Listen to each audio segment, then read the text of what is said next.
Questi sono i giorni in cui l'Inter chiuderà il rinnovo di Christian Chivo e nel frattempo sul mercato porterà avanti due discussioni principali, quella per Provedel, il portiere individuato per completare il reparto accanto a Josep Martinez, e quella per Umar Solé, individuato per puntellare la difesa con un investimento che avrà una formula che permette anche di rinviare il pagamento. Nel frattempo però, come dicevo anche nel contenuto di ieri, l'Inter non smette di lavorare su Curtis Jones, anzi l'obiettivo di portare l'inglese del Liverpool a Milano rimane ed è un obiettivo ancora molto molto caldo. Sono rimasto quindi sorpreso quando poi ieri sera leggevo sui siti inglesi, in particolare sul Mirror, che ci sarebbe la possibilità, dopo l'addio del tecnico slot e l'arrivo di Iraola, che diciamo che per Jones si riaprisse lo scenario di una permanenza al Liverpool con Iraola, che quindi avrebbe potuto rilanciarlo. Allora, con lo staff di Passione Inter abbiamo cercato un po' di approfondire la vicenda, abbiamo sentito anche due giornalisti inglesi in queste ore per fare delle verifiche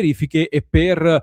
capirne un po' di più. Sono emerse delle cose che secondo me sono molto interessanti da analizzare. Allora lo facciamo in questo nuovo episodio di oggi. Ben ritrovati, amici interisti, in questo nuovo contenuto di Mercato Inter. Se non l'avete ancora fatto, iscrizione al canale subito. Mi raccomando, cliccate sul tasto iscriviti e poi vi aspetto nel club. Mi raccomando, questo è il QR code da inquadrare per entrare nella nostra community. Ieri sera grandissimo appuntamento dedicato al mercato e al mondiale. Ci siamo scatenati in una bella discussione sul tema mondiale e mercato, quindi se vi va di partecipare a questi temi, mi raccomando, vi aspetto nel club. Andiamo dritti però alle notizie. Oggi vi rubo poco tempo perché poi ne riparliamo in maniera più approfondita in diretta stasera. Su Curtis Jones in realtà la situazione mi sembra anche qui piuttosto delineata, nel senso che l'Inter ha l'apertura totale del giocatore, ma non da adesso, ce l'ha già da gennaio e come dicevo in un contenuto di una ventina di giorni fa, più o meno, l'Inter ha scelto Curtis Jones, lo ha individuato e lo ha scelto per dei motivi molto ben precisi. Ci avevo fatto anche un video. E giustamente Ausilio poi in questi giorni ha confermato la cosa dicendo se l'abbiamo scelto a gennaio non è che cambiamo idea dopo 3 mesi. E lo stesso Curtis Jones ha le idee molto chiare, anche perché gli è stato prospettato un progetto tattico e tecnico molto interessante e per me nell'immediato è un giocatore Jones che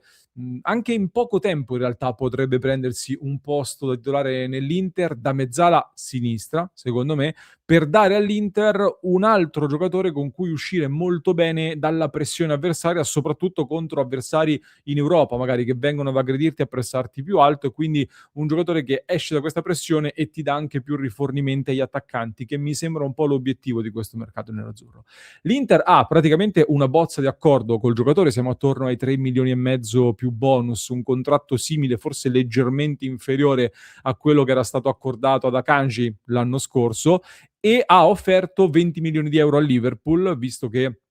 ha questo contratto in scadenza nel 2027 con Liverpool, quindi a gennaio potrebbe accordarsi a zero con altri club. Quindi l'Inter sta lavorando attorno a queste cifre qua.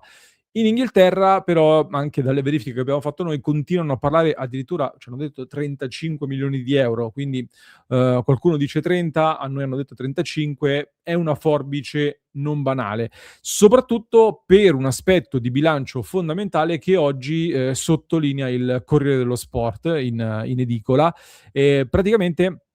si fa riferimento al costo squadra, cioè all'ammortamento più lo stipendio lordo del calciatore, che c'è questa soglia dei 10 milioni di euro che è un po' la soglia del famoso paletto così da rispettare e per questo motivo l'Inter sta cercando di non andare oltre i 20 milioni di euro in questa fase per tenersi come costo complessivo tra l'ingaggio lordo, ripeto, e l'ammortamento annuale attorno a questa quota dei 10 milioni di euro. Altrimenti, scrive il Corriere dello Sport, bisognerà andare a trattare, tra virgolette, con Octree per avere una sorta di eccezione di via libera per poter fare questo tipo di affare. Quindi l'Inter sta lavorando su questa cosa qui che diciamo vorrebbe portare, è un po' la fascia degli acquisti dell'ultimo anno dell'Inter sostanzialmente, perché comunque su Solé ci stiamo muovendo lì complessivamente sui 25 milioni con un ingaggio tra i 2 e 2 milioni e mezzo. Luis Enrique, Diouf, anche Bonni più o meno siamo attorno a quelle cifre lì. La famosa, il nostro Davide Casarano, socio del club di Passione Inter, mesi e mesi fa aveva scherzosamente pubblicato nel club l'immagine della moneta Octree come moneta di riferimento, come cifra di riferimento, ecco, per gli affari dell'Inter, che è un po' questa qui. Quindi L'Inter prova a stare dentro questa cifra perché, come dicevo ieri, questa cosa è anche molto collegata a Frattesi, perché Frattesi, per esempio, sta sopra questa quota qui, attorno ai 12 milioni di euro all'anno come costo a bilancio e quindi il suo addio porterebbe delle risorse, innanzitutto nell'immediato, con l'Inter che vorrebbe incassare attorno ai 30 milioni di euro, possibilmente dalla cessione di Frattesi, e libererebbe a maggior ragione quindi uno slot economico e anche tecnico. Torno quindi anche alla formazione che ha pubblicato, che ha generato la nostra Romina nei giorni scorsi facendo un po' un punto di mercato. Mi concentro soprattutto sul centrocampo tra obiettivi, giocatori in bilico, cessioni e il resto. Toglierei Koné al momento, che mi sembra un'ipotesi sempre più remota e complicata per l'Inter per tanti motivi. Facendo un po' quel famoso gioco delle coppie sempre, avresti Barella Sucic come mezzali destre, più io ci aggiungo anche Aleksandar Stankovic, che io continuo a vedere più nella casella di Barella per il momento, o eventualmente in una mediana a 2 forse con un altro giocatore accanto, però al momento lo vedo o diciamo nella zona di Barella, oppure ecco come vice Çalhanoğlu, ma in alcuni momenti particolari che dovrà svilupparsi secondo me per fare quella cosa lì. Poi Zielinski, Jones come mezzali sinistre e Mkhitaryan come settimo centrocampista di completamento con un minutaggio ridotto sarebbe lo scenario secondo me ideale per costruire un centrocampo molto forte, dove a quel punto Andy Diouf verrebbe convertito definitivamente sulle fasce, dove hai bisogno di Di Marco a sinistra, a destra un titolare forte, devi comprarlo obbligatoriamente. Palestra è il nome più chiacchierato, vedremo se ci saranno degli sviluppi. Rimane un obiettivo dell'Inter, rimane assolutamente, però è un'operazione non semplice. Accanto ecco, a questo esterno destro molto forte e Di Marco a sinistra avresti Carlos Augusto, Diouf e Luis Enrique da far ruotare anche con delle combinazioni magari a piede invertito, che è un qualcosa di diverso che a quanto pare Chivu sembra voler sperimentare. E a questo punto hai già riscattato Akanji, riacquistato Stankovic. Per me Stankovic tra l'altro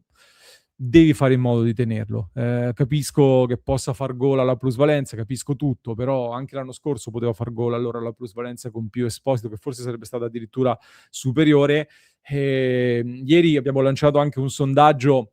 nella nostra diretta. Il 91% della nostra community ha detto che terrebbe Stankovic anche di fronte a un'offerta da 40 milioni di euro. Il 92% ha detto che non sacrificherebbe Stankovic per arrivare a Curtis Jones. Diventano fondamentali a questo punto le cessioni di esuberi come Pavard e Aslani, che rientrano dai prestiti. Aslani che non ha fatto così male al Besiktas, quindi magari qualche discorso si può riaprire. Situazione diversa invece per Benjamin Pavard, che rimane in uscita, e devi assolutamente toglierti questi pesi e darti del respiro, non solo diciamo come ricavo delle cessioni, ma proprio nel liberarti di questi costi che ti possono aprire delle opportunità per completare la rosa, una rosa che così, secondo me, con questa soluzione qui, farebbe quel salto di qualità anche come reparto di centrocampo e non solo a livello europeo, perché poi torniamo sempre lì, si parla tanto giustamente secondo me di riferimento europeo come salto di qualità, deve essere quella l'ambizione, perché altrimenti io mi sbilancio, nel senso, non so se finirò nei commenti invecchiati male, forse sì, non lo so, spero di no, ovviamente, però secondo me per riconfermarti in Italia, altrimenti non è che servano cose clamorose, non è che servano fare cose veramente incredibili per riconfermarsi in Italia, visto che sì, la Juventus si assisterà, farà del mercato, il Milan, per me Amorim, come dicevo anche ieri, è un buon allenatore, ma ha bisogno di un supporto da una società che al momento è inesistente, quindi dovrà lavorare in questa situazione qua. Il Napoli, vediamo se si sblocca con Allegri la vicenda, comunque stanno perdendo dei giorni di programmazione in questa fase anche loro. C'è la Roma che sta... Ve ne ho parlato, ne abbiamo parlato con dei colleghi giornalisti che seguono la Roma e ci hanno detto, e oggi ho sentito che lo dice anche Sandro Sabatini, lascio a voi il commento se volete ironizzare su questa cosa, che la Roma vuole provare a fare un mercato per puntare a lottare per lo scudetto l'anno prossimo, che sarà anche l'anno del centenario, per esempio, no? Quindi al momento le griglie, le famose griglie, secondo alcuni vedrebbero Inter e Roma in lotta per lo scudetto e poi Napoli, Juve e Milan da mettere un pochino dietro, con il Como da capire cosa fa. Como che tra l'altro sta trattando per riavere ancora Nico Pass con una formula complessa e piuttosto elaborata con il Real Madrid, ipotesi ipotesi ormai per me tramontata da tempo, Nico Pass per l'Inter, così come non abbiamo approfondito qui su Passione Inter le varie cose come Hendrick, che era totalmente inventata, o Camavinga o Mastantuono, che mi sembrano molto molto molto difficili. Però ecco, secondo me, per confermarti in Italia, vista anche la situazione, non è che hai bisogno per forza di andare a prendere delle cose straordinarie, però se l'obiettivo effettivamente è quello di alzare il livello in Europa, Jones secondo me è un giocatore che ti permette di farlo, un esterno destro di grande spessore, come potrebbe essere anche Palestra, secondo me ti va in quella direzione lì. Cedere Stankovic sarebbe un grandissimo peccato e quindi io spererei che venisse integrato in questo, dovendo fare poi un lavoro importante sugli esuberi, in attesa sempre di capire che succede con Bissek, che a quel punto imporrebbe anche un altro ulteriore investimento in difesa, dove siamo in attesa della risposta di Stefan De Vrij alla proposta di rinnovo presentata dall'Inter. Fatemi sapere che ne pensate, sono stato velocissimo, vi avevo promesso, sarei stato molto rapido, quindi iscrizione al canale, vi aspetto nel club, un altro approfondimento lo trovate in descrizione per chi ci ascolta in podcast, per chi ci segue su YouTube cliccate qui.